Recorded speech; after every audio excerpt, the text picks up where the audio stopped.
Hello everybody, and welcome today to yet another entry in my playlist of cool cars for young people. And what we've got here is something of a rarity, for I am driving a 2012 Hyundai Veloster Turbo SE. These never sold very well at all here in Great Britain. In fact, the Veloster as a model just died a death.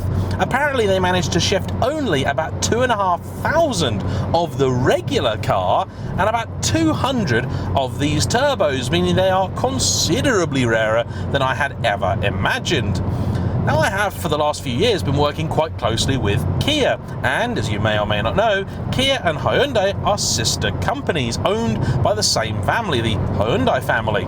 So getting in this does feel a touch like being in a Kia from a few years ago. However, the Veloster on the whole is an absolutely crazy mixed bag of design inspiration. This really seems to be the automotive equivalent of a bag of revels. You're just not quite sure what it is that you're going to get, because every single piece of this car seems to have come from somewhere just a little bit different. This steering wheel I'm holding now feels very close to that you'd find in an FN2 Civic Type R.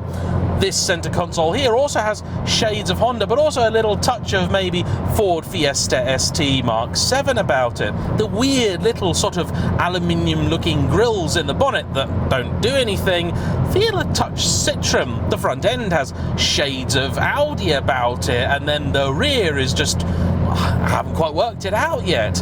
It's a bit mad, this car, but that I suppose is what you expect from something that is asymmetrical. Yep, that's right. This car is not the same on this side as it is on that.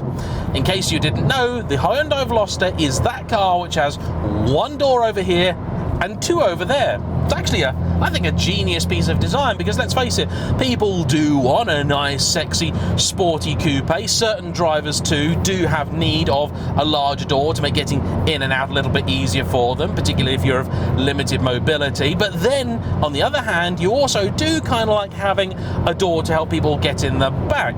This car also cleverly, and unlike the old Mini Clubman, has different configurations for different markets. So in right-hand drive territories, the big door's on this side, and in left-hand drive territories, it's on that side. In other words, the driver always gets the big door.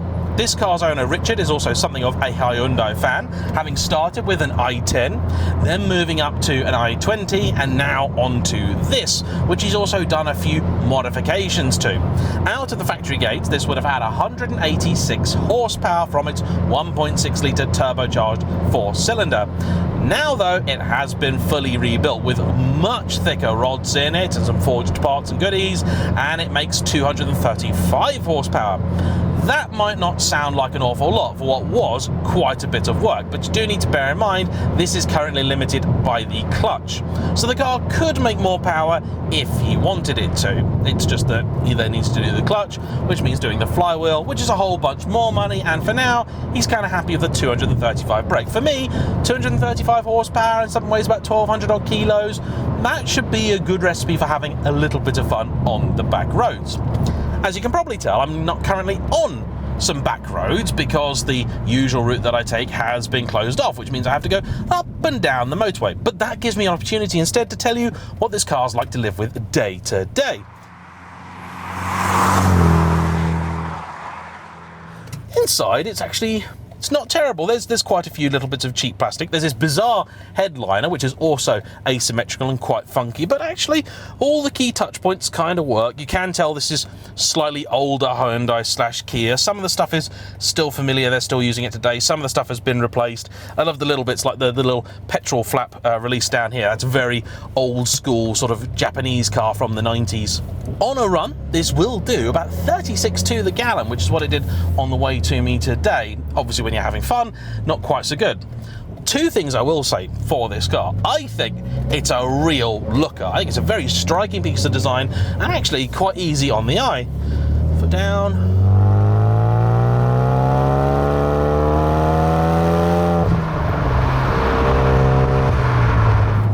It's ludicrously practical. Ignore for a moment the funky door configuration.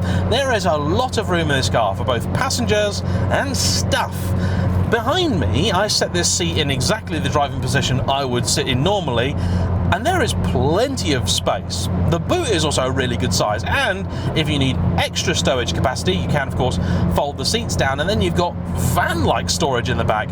Really only the Civic Type R I think kind of comes close to replicating the sort of generosity of this car, and it doesn't feel like a big thing at all. You've got quite a cool view out the back because the top of the boot has glass on it, but you do need to be careful because that boot door opens so far into the cabin. If you have particularly tall rear passengers, there is a chance when you close it, they'll get a bit of a bonk on the head. So you need to watch out for that. In terms of exhaust, this car has an uprated downpipe. Turbo, I believe, is standard. All the catalysts have been left well alone, and it's then got a baller catback exhaust on it, making it sound just a little bit fruitier. Apparently, as standard, you couldn't hear it at all. One of the quirks of dealing with this car is that although they didn't do very well here, they did sell very well in the United States. In fact, the second generation Veloster over there gets an N equivalent. It's the closest the Americans get to the i30N. Only apparently Australia and possibly South Korea actually get both the Veloster and i30N. This car did also do very well in Australia and of course in its home market, South Korea. But here, just never really found favour, and from where I'm sat now, I'm kind of struggling to see why. What this means is that tuning is not impossible. However, most of your parts are going to wind up being sourced from abroad, America in particular being apparently a very good source of parts for these cars. I really like the design of these seats too. They're quite comfortable, they're fairly supportive. The dash has also been upgraded. That was something done by the owner. It's now from a 2016 model. I think it's in about 2018 where these were officially replaced. However, it was such a sales disaster here in the UK, we didn't get any of the second generation cars.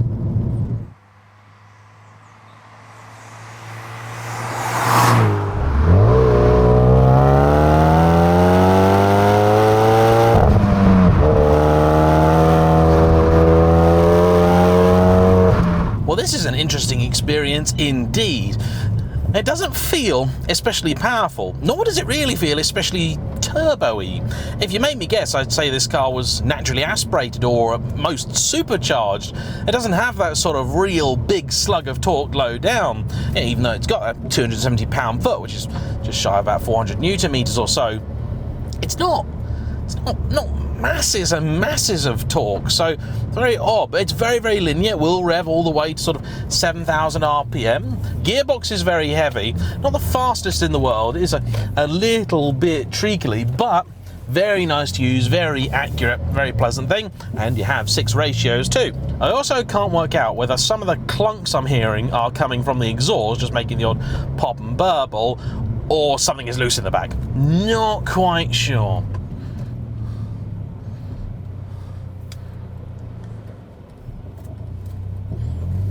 Whenever I see those vehicles that say abnormal load escort vehicle, I always expect them to be followed by a truck carrying 5 garden gnomes and a bag of jelly beans. I mean, that's an abnormal load, isn't it? From the village, the 30 to 60 tester in 3rd gear, 2,500 RPM and foot down. Responds quite quickly, 40, 50, and there's 60. Yeah, it's brisk. Not super fast, but it is the suspension which is currently impressing me the most, alongside, I would say, with the steering.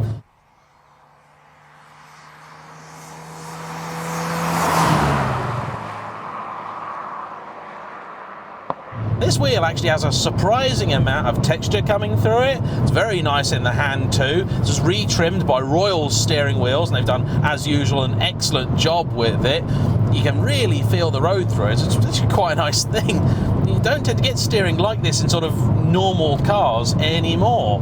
It moves around a little bit, gets a nice weighting to it. This is decent steering. And the suspension too, yes, there is an edge of firmness to it. You can always feel along a road like this just a sort of bit of jitter to it, a little bit of unease about it.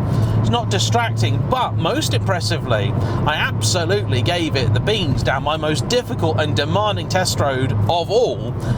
And this fared very well. You're constantly waiting for it to sort of bottom out or just get very, very upset with you. And it didn't at any point. Very impressed with this car. If you do want to buy one of these, you're going to be looking at about £7,000 for an early one. However, if you can, it would be worth seeking out a later one, because in 2014 they apparently did improve these engines somewhat. That is the reason why this one got forged. You might think going from 180 horsepower to 230 in a turbo should require little more than a remap and maybe a back box. But with these, unfortunately, the early cars, they won't take it. To give you an idea of the kind of changes they made, later engines apparently had connecting rods that were 50% thicker. So they put a lot of work into strengthening these. As standard, I think they're okay, but yeah, if you do any kind of tuning to them, especially if you want more low-down torque, that's what's going to break it. And indeed, this car had been tuned without having engine work, and it was suffering for it. I'm also very impressed by the little aftermarket Android head unit that's been put in here. It sort of looks very much like a lot of those that you'll find on eBay and that, but it blends in really well. It fits in quite nicely. Okay, it's a slightly different shade of black. This is more matte satiny and the rest of the car's glossy, but the buttons all look about right. You even get the AC controls and things will appear on this screen. In terms of noise, I'd say it's judged fairly well actually. This is Baller's touring exhaust, and it fits that description. It's always there, it's a constant companion along with a selection of whooshes, swooshes and everything else you'll get from a turbo. It's a nice little pops and things on the downshift. They don't feel artificial or stupidly loud. It just gives the car a little bit of old school turbo character. Quite like it. It's not tuneful, but it's not a horrible noise. Even at low speeds around a bend, the steering is really nice. You feel very much connected to the car and the road. I don't know why these sold in such poor quantities. It really isn't right. The i30N was the official successor to this car in the UK market, but even that I don't think has done spectacularly well. Certainly they sold a few, but I don't think anywhere near as many as they should have. That's a great little car, by the way. If you're looking for a hot hatch and you don't want a Golf GTR, a Civic Type R or anything like that, i30M, really good. And now my famous 3-point turn hill start torture test. It's not actually famous, but I'm just hoping if I do it enough, it'll become my thing. Bit of real world advice for you. So we turn in here down a fairly sharp lane. You've then got to turn the car around, ideally, which means you've got to have a good turning circle. Then you've got to have good visibility to have the confidence to do the maneuver that you want. Or we've got reversing sensors, we've got camera as well. This car's been upgraded with dash cams front and rear too, which I'm very happy about. Should anything go a bit Pete Tong during the review, nice to have some evidence. Now I've got a bit of open road, let's give it a bit more stick.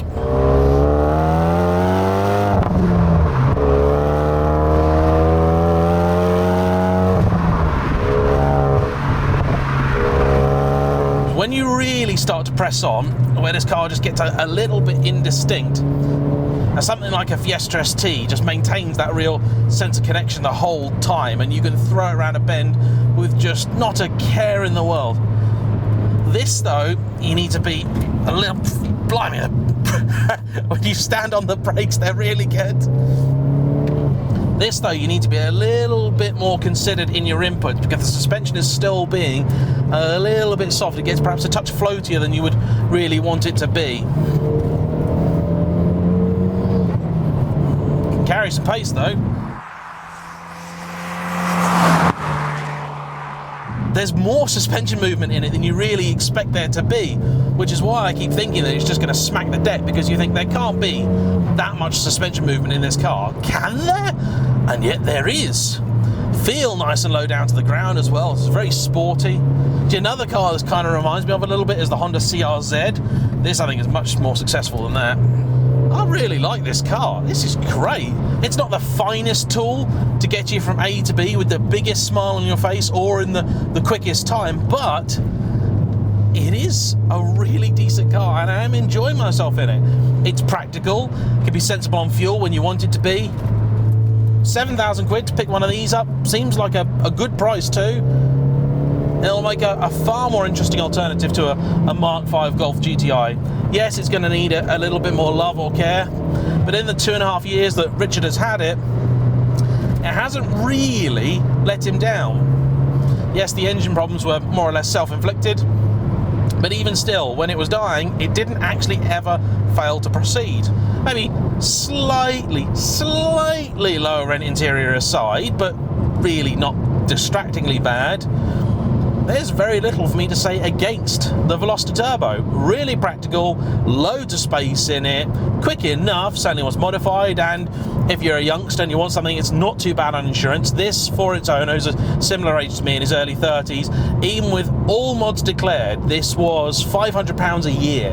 That's really good. That's what another chap said he got quoted for a standard Polo GTI. In fact, it's less than for a Polo GTI for a year. So this is very cool car, very different. Don't let the badge put you off, because these are really nice cars. They're rare, you'll stand out, and it's a cool thing. Yeah, I'm really glad I've driven this car. Thanks to you all for watching.